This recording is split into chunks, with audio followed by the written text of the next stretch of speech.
pessoal, tudo bem? Meu nome é Elisa, eu sou psicóloga clínica e hoje eu gostaria de conversar com vocês sobre a insegurança. O que a insegurança tem a ver com a ansiedade?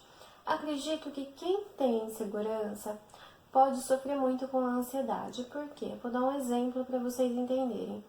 Vamos supor que eu tenho um trabalho da faculdade para apresentar e aí, quando chega no dia, eu começo a ficar preocupada por conta da apresentação. Eu começo a pensar, e se não der certo? E se eu começar a gaguejar? E se as pessoas rirem de mim?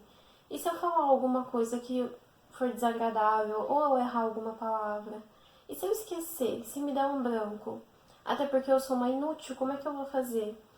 Toda vez eu fracasso, nunca dá certo as coisas que eu faço, e se dá é por sorte.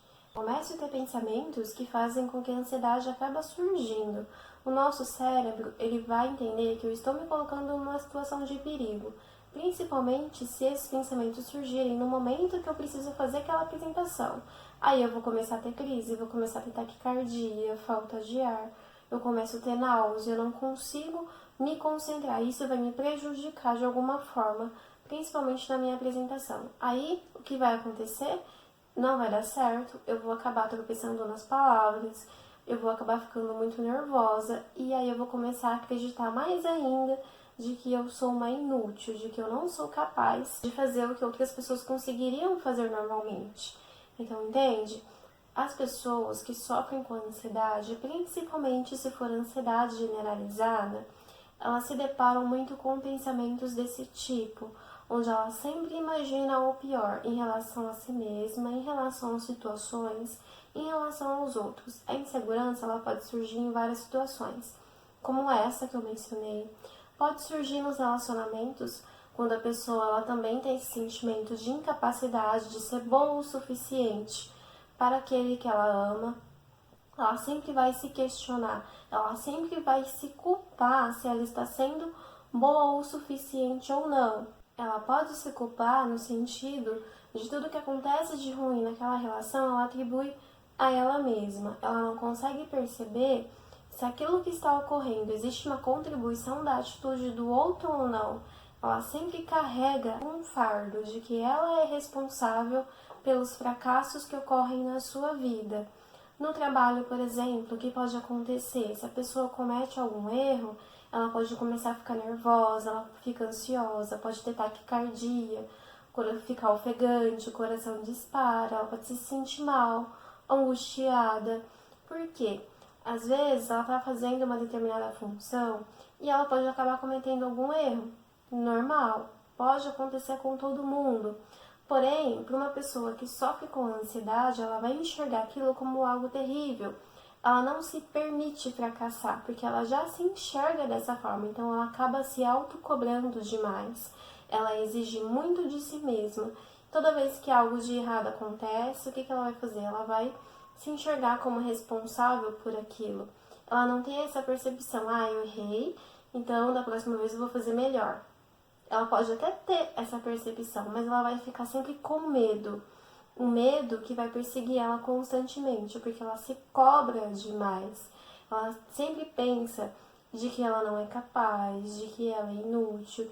Elas têm medo da reação que as pessoas podem ter caso ela erre novamente. Sempre vai ficar nessa angústia.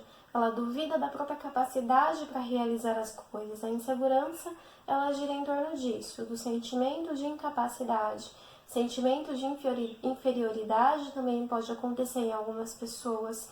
Isso vai contribuir muito para que ela sofra com a ansiedade e pode até mesmo sofrer com crises de ansiedade, ou até mesmo o que a gente chama de crises de pânico.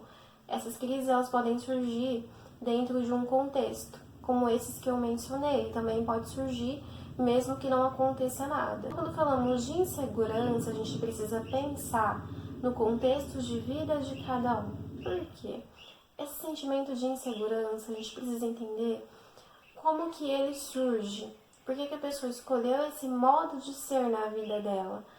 Isso tem influência da sua história de vida, de coisas que ela pode ter passado na infância, durante a adolescência. Conforme ela for crescendo, existem situações que podem ter influenciado sim para esse sentimento.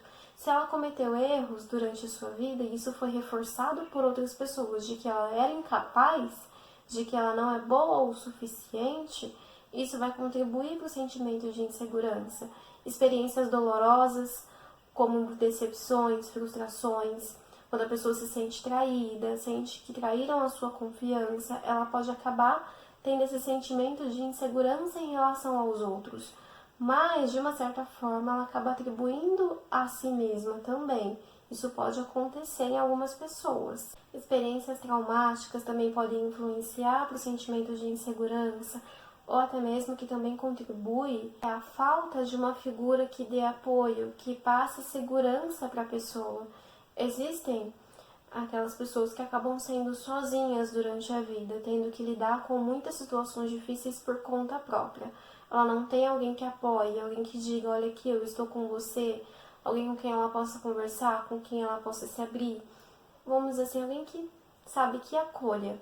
Ela não tem isso. Existem muitas pessoas que acabam passando por situações como essa. Como que a gente pode estar lidando com isso? Acredito que a gente precisa se autoavaliar, considerar, né, nosso contexto de vida, o que pode ter desencadeado e também compreender quais são as minhas atitudes hoje, os meus pensamentos que contribuem para a minha insegurança, a forma como eu me sinto, as minhas reações, minhas atitudes, o que está contribuindo para que eu alimente cada vez mais essa insegurança. Qual a estratégia que eu posso criar que está ao meu alcance de realizar para conseguir melhorar em relação a isso? Para mim conseguir mudar os meus hábitos, o que eu posso estar fazendo? Entende? Mais uma questão da gente se conhecer. O crucial na nossa vida é o autoconhecimento. Parece besteira a gente dizer isso, mas eu escuto de muitas pessoas que elas não sabem o que ela gosta, não sabem o que não gosta, não sabem o que incomoda, o que deixa triste, o que deixa com raiva. A pessoa não se conhece o suficiente, entende? Tem pessoas que pela insegurança acabam até abrindo mão dos seus próprios sonhos, fazem escolhas durante a vida, se arrependem depois, elas se frustram com muita frequência. E por se frustrar com tanta frequência, por conta da falta de autoconhecimento, elas podem acabar desistindo com muita facilidade também. Isso é outra questão. Então a gente precisa se perceber, algo que ajuda muito nessa questão da insegurança, principalmente se chegou num ponto da pessoa desenvolver um transtorno de ansiedade, é fazer a psicoterapia. Às vezes a gente precisa recorrer a isso, porque lidar por conta própria é muito difícil, não vou negar. Para algumas pessoas, sim, têm facilidade de fazer uma autorreflexão, de olhar para si mesma e, por conta própria, conseguir desenvolver a sua própria estratégia para lidar com isso. Elas conseguem se adaptar com facilidade, elas conseguem mudar suas atitudes com mais facilidade. Tem pessoas que não, que já têm mais dificuldade para isso, e aí que é importante a gente considerar, né, essa possibilidade de procurar um psicólogo, tá? Então, o vídeo de hoje foi isso. Espero que vocês tenham gostado. Se inscrevam no meu canal, dá um like. E também podem seguir minha página no Instagram, Psicóloga Elisa Regina. E no Facebook também, Psicóloga Elisa Regina. Lembrando que toda terça-feira tem vídeo novo sobre ansiedade. E toda sexta tem vídeo novo sobre relacionamentos.